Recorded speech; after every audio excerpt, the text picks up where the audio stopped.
Today we'll be talking about this very interesting camera. This is the Voigtländer Bessamatic CS. That's the special version, you could say.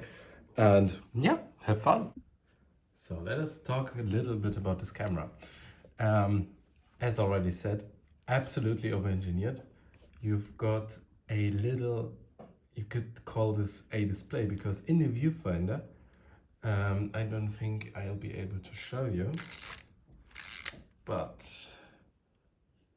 up there should be, no, you can't see it. Just a little bit, that T cross, that's where you can see your settings, your aperture settings and your shutter speed settings.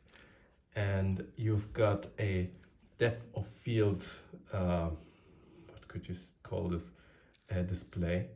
And these are those two red dots here, which tell you what area will be in focus. For example, if my subject is 5 meters away, at f2.8, everything between 4 and 7 meters will be in focus.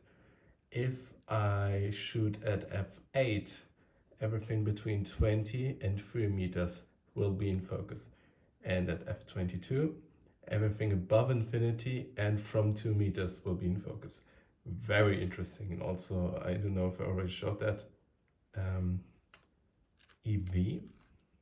So the camera will basically calculate how to get the right exposure. So basically, if you go one aperture up, the shutter speed has to go one stop down, meaning, for example, we are shooting at f8, 30th of a second.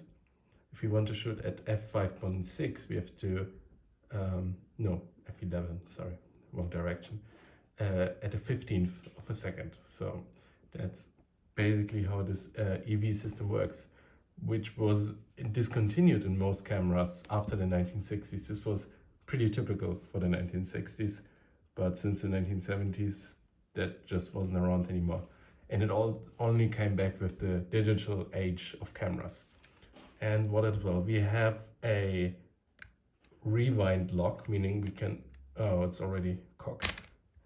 But now we can only cock the aperture without transporting the film. Practical for double exposures, or if you false expose with the cap on, whatever.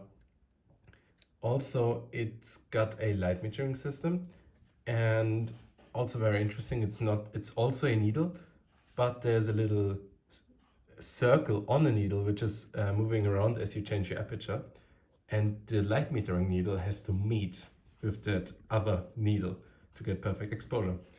The problem is it's using a very old battery standard. I'm using a replacement, but the voltage isn't correct. It's rated for 1.35 volts, but this battery has 1.2 volts, meaning my aperture, or basically the exposure is 2 stops underexposed. That means that I have to set the ISO on this dial for 2 stops down, meaning if I want to shoot at ISO 400, I have to set it to ISO 100.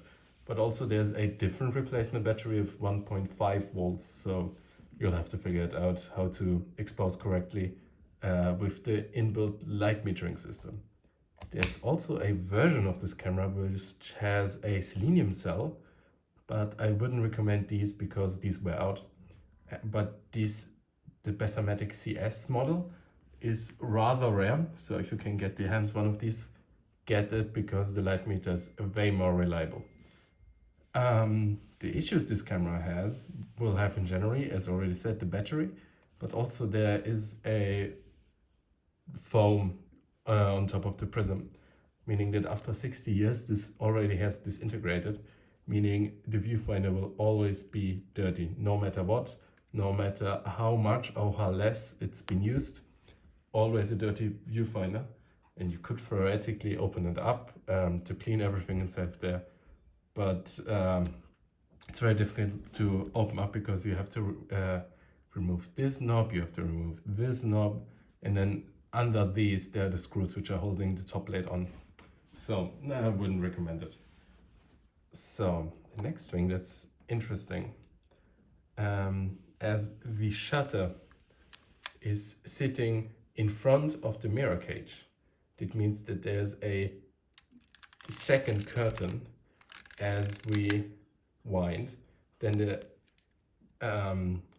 shutter is open, and we've got a second shutter, you could say, which is now closed. And under the shutter is now sitting the mirror cage. And as we release, it opens up again. Very interesting. So I haven't shot with this camera yet, but I'm hyped to do that because the weather outside is very cold. So we'll have to wait and see. See you.